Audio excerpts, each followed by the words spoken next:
Welcome, everyone. Today, we're going to be talking about how to use Zoom as a theater. Now, we know that live theater is not something we're all rushing to right now, but Zoom theater is slowly taking over the world. And there are a number of features that we're going to highlight today that get you ready to use Zoom as a theater. Many of you are familiar with the standard account. We're going to spend most of our time talking about the webinar account.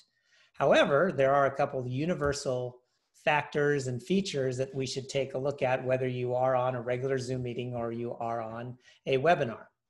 The first is you as the leader of this session. How are you going to bring this into the world, and how are you going to manage the entire process? We have a checklist for you because production is about pre-production.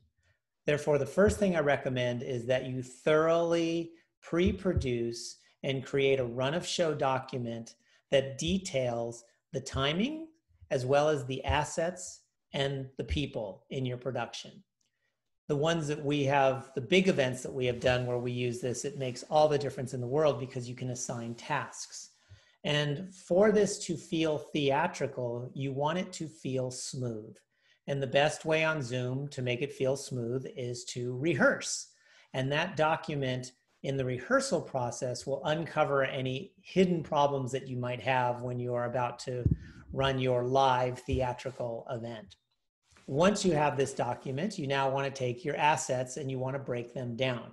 And those assets will include sound assets, video assets, PowerPoints, keynotes, Excel spreadsheets, whatever they might be, that you are going to be using as part of the overall presentation. You want to rehearse with those. As you rehearse with them, you want to have somebody on the other end who is watching to see how it is being presented to you. Because sometimes what you are seeing at the host is not what they are seeing. In a traditional Zoom meeting, you have a choice between a gallery view and a speaker view. And the speaker view will follow the active speaker. Now you can highlight that by using a pin command, or you might also use the spotlight command. But in a regular meeting, you have less control than you do over a webinar. That also has to do with how you are screen sharing and what the experience is being felt by the person on the other end of the screen share.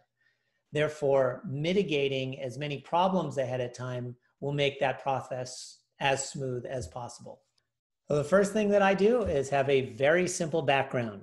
That way, if I mistakenly do a share my complete computer screen, nothing embarrassing shows up. Now, normally you are just sharing one asset, but sometimes when you're in the heat of the moment, you might click something, quickly share something, and you realize that, whoa, you've shared a lot more than you want. This protects you. I also take any assets that I'm going to be using, and I have a local copy of them on my desktop. I've got 3 quick assets that I have right here for us to test a few different things throughout today. Another thing that we do with the assets is we always have somebody that has a backup of the assets. I use a second computer sitting next to my main computer as my backup computer, and I have the assets and the desktop, everything set up in the same way. If you don't have the luxury of having a second computer, definitely make sure you have those assets with somebody else that can take over if you go down. And that could be because of a computer crash, or it could simply be the internet goes out in your location. Therefore, the more you are prepared for contingency problems, the better chance you have of the event running smooth if you do run into a problem. Let's look first at, you want to do a very simple type of PowerPoint presentation. More common than not, I usually see it look something like this. Somebody goes share screen, and the first mistake they usually say is share the desktop. And they click desktop, and you get this kind of ugly looking sort of PowerPoint, sort of Zoom thing going on. And you go, okay, let me see. Now I want to come here and click it. And let's go in, and okay, I'm on a slide I want. And now you go full screen, and now you're in your presentation. The easiest thing to do in that situation is to go into your PowerPoint deck before you are in your share screen and pick the slide that you want and go into full screen. Now you see it in full screen, and that gives you the ability to move around or do whatever you want to do. And you come back into Zoom. Now when you go into the Zoom side of things, and you click share screen, you pick that actual slide, or you pick that actual presentation, which is in full screen. And now once you click share, you're right in the screen you want to be. It looks good on the other end. And now you can play through by using your hotkeys. You can still click down here on the left-hand corner. What I usually do is click my arrow keys instead to move forward and backwards. When you're done, rather than hitting escape in PowerPoint and going back out that way, you'll see that it just immediately kicked me out of sharing, which does work. I find it a little bit more graceful to click out of sharing on Zoom, and then the PowerPoint itself is ended. One of the most common mistakes is share computer sound, meaning you have a video that has sound in it and you want to share it to your participants, and you click share, you start playing the video, and you don't get sound. So when you click the share screen button, just as we talked about before, you want to go into the actual video itself. And you will see down here in this bottom area, you have the choice to share computer sound. And depending on what account you're logged in on, you might also be able to optimize screen share for the video clip right there. But the one we're talking about at the moment is share computer sound. And when you don't click that and click share, you start playing. And for now, I'm just going to simply play it. And the video's playing. Now, I'm hearing it and it sounds beautiful, but on the other end, they're not. So the challenge is you don't really know what they're hearing. So usually what happens is you panic and you go, okay, wait, hold on a second. Let's stop sharing. Let's go back to the video. Let's click the video. Let's click share computer sound and let's click play. But there is an easier way to do this should you make that mistake. So again, don't make the mistake. Click this up front. But if you don't click it, I'm going to take us back in to the video. Start back at the top. And I'm going to start playing it. And then usually somebody will say to me, hey, I'm not hearing it well, or not to me because I do it right. What do you do? So rather than going and stopping share, you can go back to your bar upside and you actually just say new share. And when you click on new share, you go to the video and you just pick the same video, and now you say share computer sound, and it will in video reshare the video, and there you go. The most cringeworthy things that I see when people are playing videos is not understanding how to make the transition smooth. Think of it as if it is a live TV show and you're cutting to a camera or cutting to a clip. You want it to feel like a smooth transition between what was step one and what is step two. Normally what happens is I'm talking and I say, and now I want to share you something really exciting about what we've created. And then I pause and I click share screen, and I will pick the video properly. And I did click share computer sound. And now I'm at the video. And you'll see that the green bar is lighting it up, so I am sharing it, but you'll also see this play bar going. So now I come and I hover my mouse over and I click play, and now the video itself starts playing. Now if I do move my mouse away, it will move the play bar, which is good. But then if I mistakenly come over, you'll see that the play bar is back. And it immediately throws people out once they see the play bar. So how do you get around that? Well, a couple things to think about is how you arrange your screens. The first thing that I do is I go to the underlying video and I size it in whatever screen I'm on so that I know that it's not near where my play bar, so that I know it's not near my toolbar for Zoom when I'm running it. That way I won't mistakenly hover over and click it. The next thing that I do is make sure that I am at the top of the clip. I also make sure that the volume is up on the clip, so that one common mistake is people say there's no volume. Make sure that the volume is up on the clip. And then I go to share screen and I get it set up a few seconds before we're actually going to be playing the clip. Usually it's about 30 seconds, in fact. And then I move this window over here and I make QuickTime the active window again. And you'll see that the play bar is showing up there, but I move my mouse away.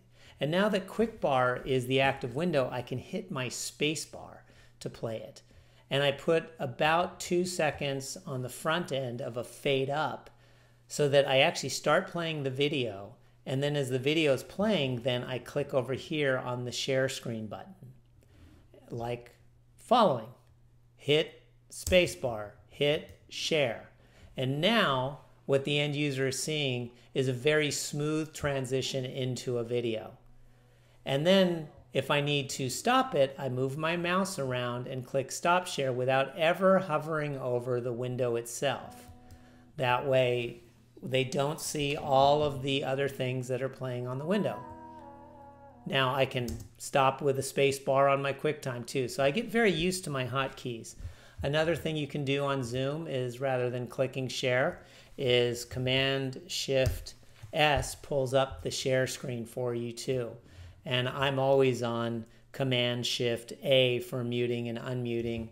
Or another thing you can do very simply is stay muted and hold your space bar. And you'll see that little icon that says temporarily unmuted. That's because I'm holding my space bar down. That way you don't mistakenly say something when you think you're muted. And the more you practice, just like you would rehearse any particular show, the more seamless it feels. So in summary, whether you're on a webinar, regular on a Zoom meeting, you want to make sure that you have a run of show or script.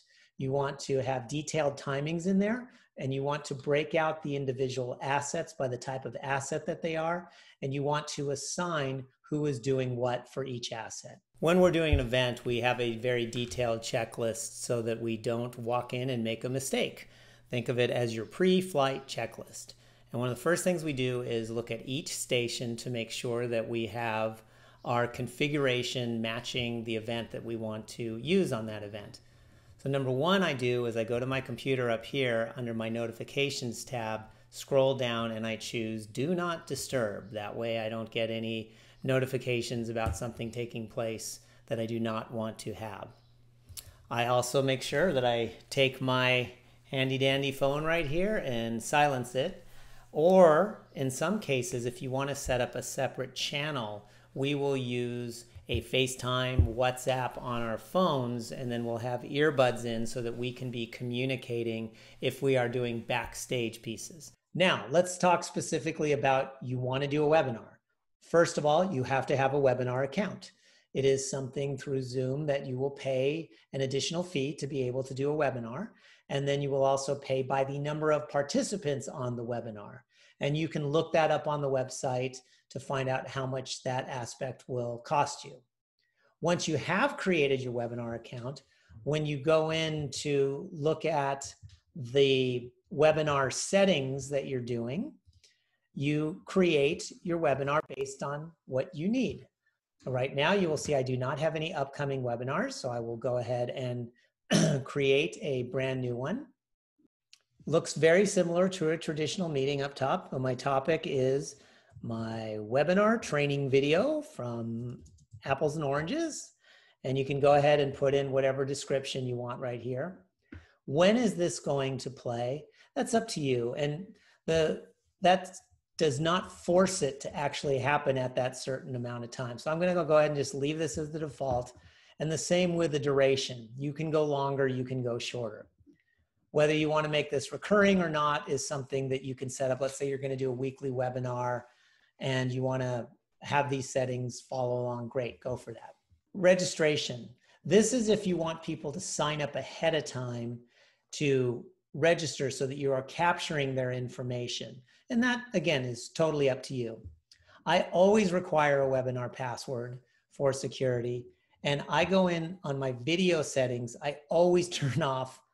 For panelists and video, I always start with everything off. For audio, I allow them to use both. The Q&A panel is a big it depends. If you want people to ask questions specifically through the Q&A panel, then you put that on. Some people do it all through the chat. And if it's a type of a seminar where you're working with a lot of people that love to chat, then the Q&A is beneficial because your panelists can't read the chat fast enough because everything's flying up really quickly. And the Q&A is very specific to questions and answers. So I'm going to leave that one on there. I always choose enable practice session because that gives me the ability to practice whether I want to or not. And you'll see in a moment how useful that can be for you. I do enable HD video for screen shared videos because I'm always playing a lot of videos. It does take, if you click over the little question mark right here, you'll say that it does take increased bandwidth to make sure that the people that are receiving it hopefully have enough bandwidth, but I go for it. These are this first one right here, the only authenticated users can join is a security setting that says that they have to be logged into Zoom and authenticated to be able to join. That's something that you want to choose. And then record the webinar automatically. If you know exactly how you're going to be recording it, I might choose this, but most of the time I leave that unchecked, and then during the session I record it, because most of our recordings we're recording on multiple computers that we'll talk about so that we can get different views. But if you know you're the only host and you want this thing to live in the cloud, the benefit of saying recording webinar automatically is you don't forget. And I use old-fashioned stickies on my computer so I don't forget certain things. Okay, now if you want to assign an alternative host right now, you can do that. I'm not going to take that right at the moment. So I'm going to go ahead and schedule this webinar. Now, once it's scheduled, you're going to see that you get a lot more choices. The first down here is this listing that's talking about a few different things that you can set. And the invitation, you'll notice that there are panelists versus attendees. Attendees are the bulk of the people that will be attending this webinar. They will have a different view than what you normally see on Zoom. For a Zoom attendee, it's going to be curated by you, that we'll talk about as soon as we go into the webinar. Panelists, you have two choices. One, you invite them now, and if you pre-invite them, they are going to get their own unique link. If I go back into the edits, you're going to see that they were automatically sent their own individual link. But I can, and we do this a lot, let's say that we're working with somebody who has a sensitive email, we'll send it to their assistant, and then we can go ahead and actually put whatever name we want on here, and then we will copy that and send this information that we have very specific to this webinar in an email. And part of why we do that too is so they don't just get a generic Zoom email, they actually get something that is a very curated step-by-step email that has them check their settings. All right, so now you've invited people to this. You can also go in, and there's a lot of different information here that you can set up about registrations. If you are doing registrations to attendees, you can brand this information with your own logos. If you want to be using polls during a webinar, which are also unique to a webinar, you set them up here. And you will go in and you will decide which poll you want to say. I could do something with the title on it is, do you like this? And then that's just the title. So it is, how are you enjoying the session? And you can allow people to click into it anonymously if you want to. And you can make it either single choice or multiple choice. And under a title, you can add a second question under that, or you can add additional polls. I'm not going to spend a lot of time on polls, so that's something that you can work on your own, but you do set them up under here. On the Q&A, this is where you can get specific about the type of Q&A choices that you have in the Q&A panel. On the integration, this is if you're using some third-party marketplace events, which will be another webinar. Live streaming. There are two different ways for you to live stream. One is directly out of that meeting. So if you're going to go, say, directly to your YouTube channel, you can do it on the fly. But you can also pre-create the live stream, which is what we do, where we will go into YouTube and we will create the event ahead of time so that we can promote it. And then we will go under here and we will add the information that you pull back from that YouTube video so that when you are actually in the webinar and you want to go live, you have the ability to do so all at the same time. Now my webinar is set up, and now we're going to switch into webinar mode. And now welcome to the webinar screen. The first thing that you will notice on the webinar screen is this orange bar right up top that says practice mode only. Attendees cannot see what's going on. And that's because the webinar has not started. And you have this big broadcast button that's set up right here. You'll also see this total non-video participants. That cleans up the screen for me. And one of the suggestions that we make to anybody that's in a webinar is to turn that on. And the easiest way to get to that is to click on your video setting and to look at this checkbox right here that says hide non-video participants. And also while you're in here, you can see that this is where you can pick your camera. If you have multiple cameras, sometimes I use a DSLR connected to it. I do enable my HD video, and why not touch up your appearance if you can. Now you're ready and you've got your assets all set up and you manage your panel over here of the people that are in your meeting. Now we have 3 current panelists in our meeting. These were people that were sent the links, one being myself and the other being Ali and Ito. You'll also notice that currently I am recording and Ali is recording this video simultaneously. And if I were to now share screen and pick something that I want to share, like the webinar information, you will notice that on my screen right now, what I'm seeing is the webinar setup that we had. And I've got my view over here, and it's only showing me because I'm the only one that is that video participant. However, if I did this show non-video participant, you're going to see these banners, which is why I don't do it, because it does not look great on a video that we're sharing. And so I will go back into my settings and I will hide the non-video participants, and I will go back into a gallery view and I will only see myself. When you have multiple people on screen, you want to determine how this is being shared down to your viewers. I look at this participant panel back here as a way how I manage backstage. Because we don't have a traditional backstage front of house, we have to create that.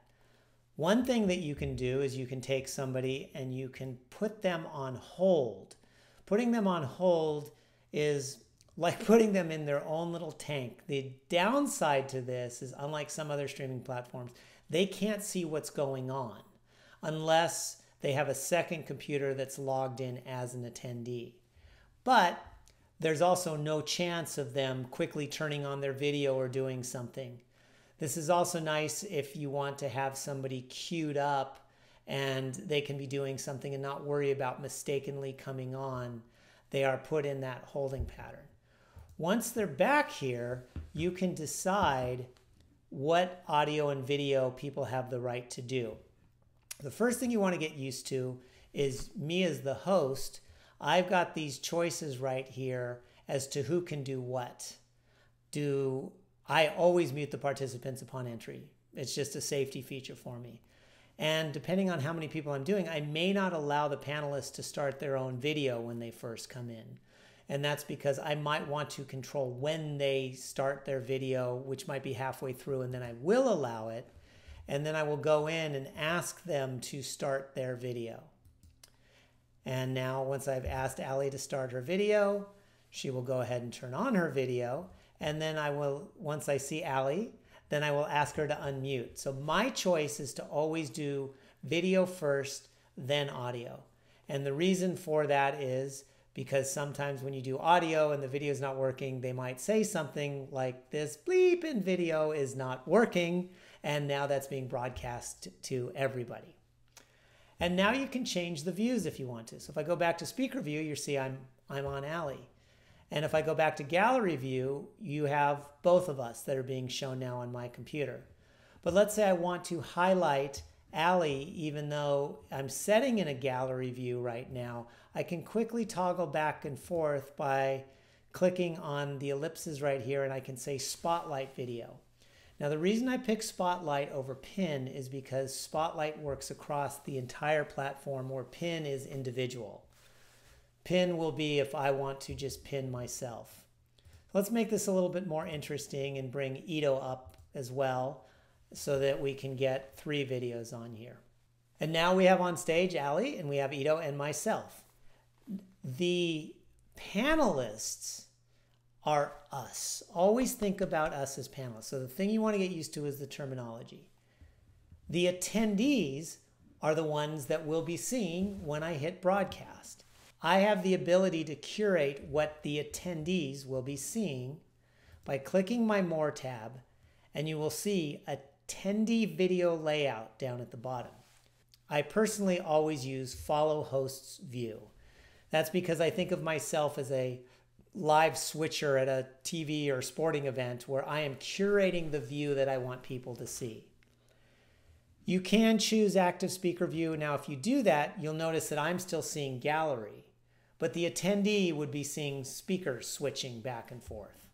Or I can force them to always see a gallery view if I want to. But I'm going to go back to follow host's view. And when I go back to follow host view, I'm now going to broadcast this meeting by clicking this button. And I am now live.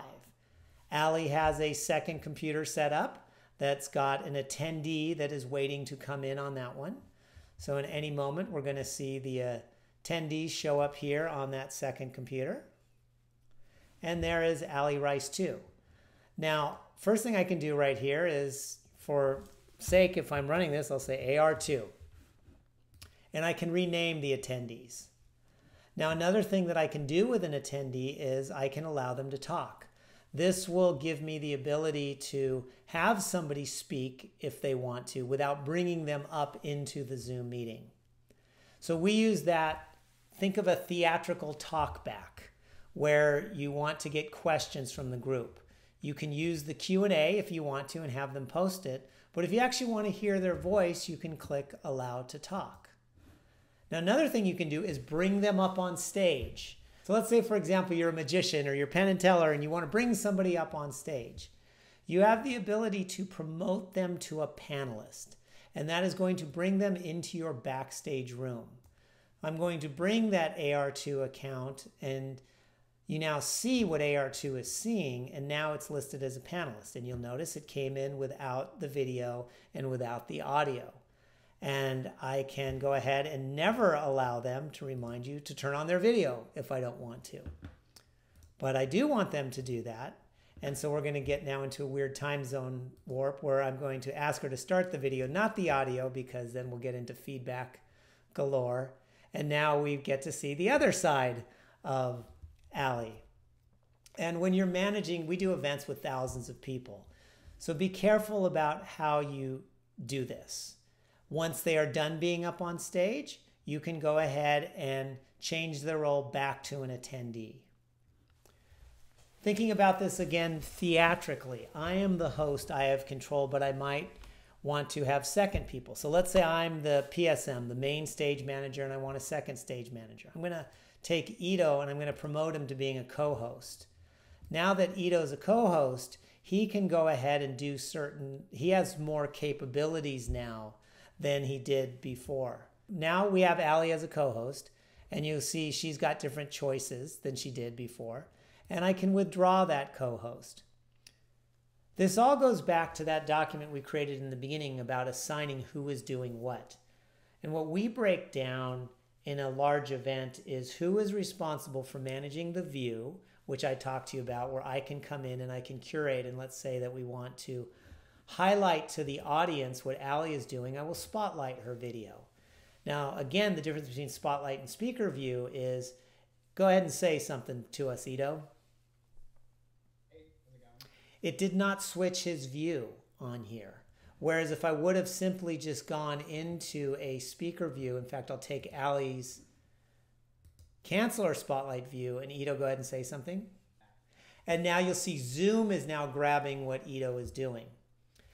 And by controlling this, where I can use different spotlights, and I might spotlight myself, I now have the ability to decide who is seeing what in this Zoom meeting. Another thing that we do with spotlight videos sometimes is you have somebody that is screen sharing that wants to be communicating at the same time. We will spotlight their video while they're screen sharing so that their window will show up. Or we might have somebody singing to somebody else. We'll actually spotlight the video of the person that's being sung to so we can get their reactions. There's a number of different ways for us to control all of this. Looking at the virtual landscape as a way to tell stories, we're all figuring this out. So thank you for taking the time to look at this video, and we'll have more soon.